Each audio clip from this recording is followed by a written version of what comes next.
Nous sommes au ministère norvégien de la Justice et de l'Intérieur. Nous avons demandé un rendez-vous avec le ministre quelques heures plus tôt. Il nous a dit de passer à son bureau. Bonjour, bienvenue. Bienvenue dans mon bureau. Le bureau du ministre norvégien de la Justice et de l'Intérieur. Nommé il y a 2 ans, Knut Storberget n'a presque rien changé à la déco. J'ai juste apporté quelques photos de ma fille et aussi une œuvre d'art contemporain de mon autre fille.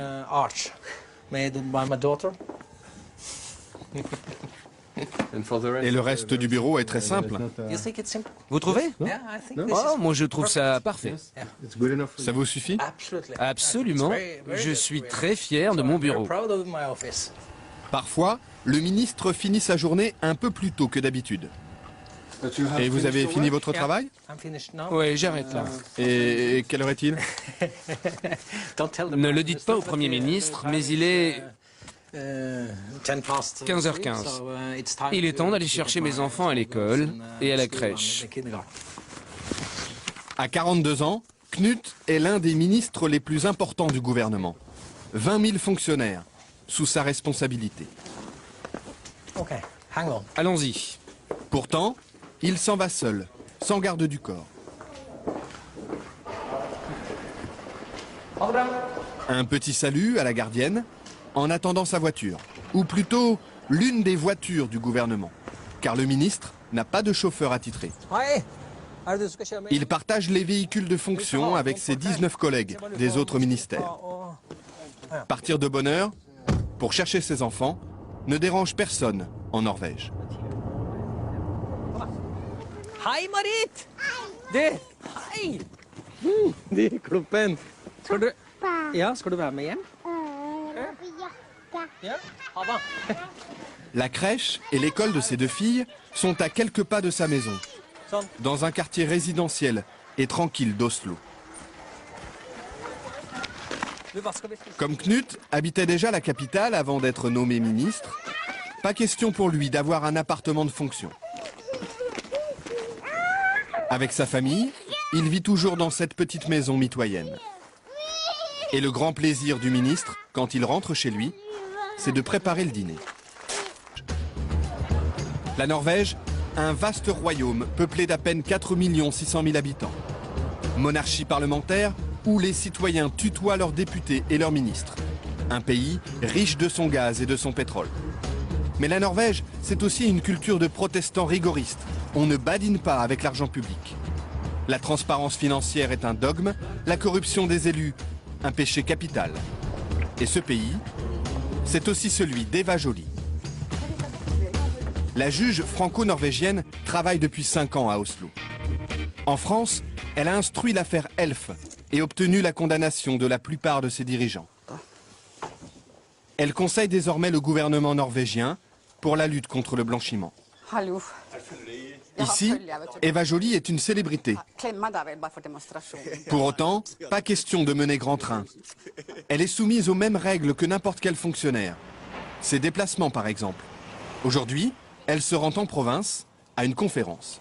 Les règles disent qu'on doit faire les transports par les moyens les moins chers et les plus rapides, compatibles avec la mission. Donc, nous sommes censés marcher à pied ou...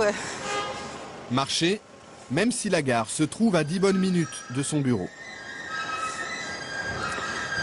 Ou prendre les moyens de transport en commun. Les transports en commun, et surtout pas le taxi. Au début, lorsqu'elle revenait d'une mission à l'étranger, Eva Joly rentrait chez elle en taxi et se le faisait rembourser par l'État. Habitude scandaleuse aux yeux de la presse qui l'a vite rappelée à l'ordre. Le titre était « Eva Joly vit grassement au dos de l'État » ou quelque chose comme ça.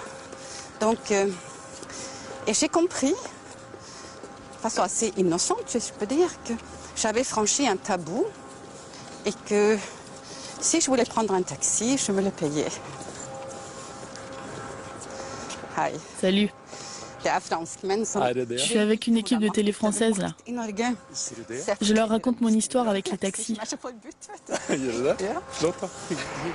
Depuis, Eva Joly dit avoir compris la mentalité de ses compatriotes. Cette intransigeance, lui apparaît comme une vertu démocratique. C'est un garde-fou très efficace et qui évite tout dérapage. Je pense qu'en France, on a vraiment vu ce que ça donne quand il n'y a pas de contrôle. Et aujourd'hui, on trouve un état je pense, de mépris du politique qui est beaucoup dû à tous les excès non réprimés, non constatés même. En France. En France. En France, élus et ministres disposent d'une enveloppe pour leurs frais quotidiens, sans justificatif. En Norvège, c'est l'inverse. Ils doivent tout avancer et ne sont remboursés que sur facture. La preuve, avec le ministre des Affaires étrangères en déplacement officiel dans le nord du pays. Là aussi, sans garde du corps. Ce jour-là, il inaugure une école de commerce, visite une base militaire, rencontre les élus locaux.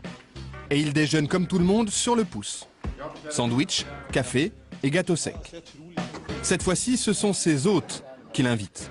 Le ministre n'a rien à débourser. C'est lui qui paie le café. Mais d'habitude, il dispose d'un forfait très serré. 50 € pour 2 repas, 120 € la nuit d'hôtel. Il y a une limite pour chaque jour, hôtel, repas, couvert. Et si on dépasse cette somme, on doit le payer de votre poche. De son poche. Son assistant garde précieusement les reçus du taxi. Il sait qu'on va les lui réclamer.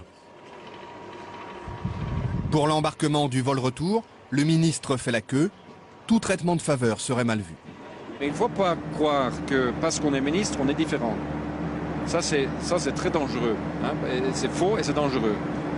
Et, au contraire, il faut montrer, à mon avis, qu'on peut vivre la vie de tout le monde, faire l'expérience de tout le monde, être proche de cette vie que tout le monde vit.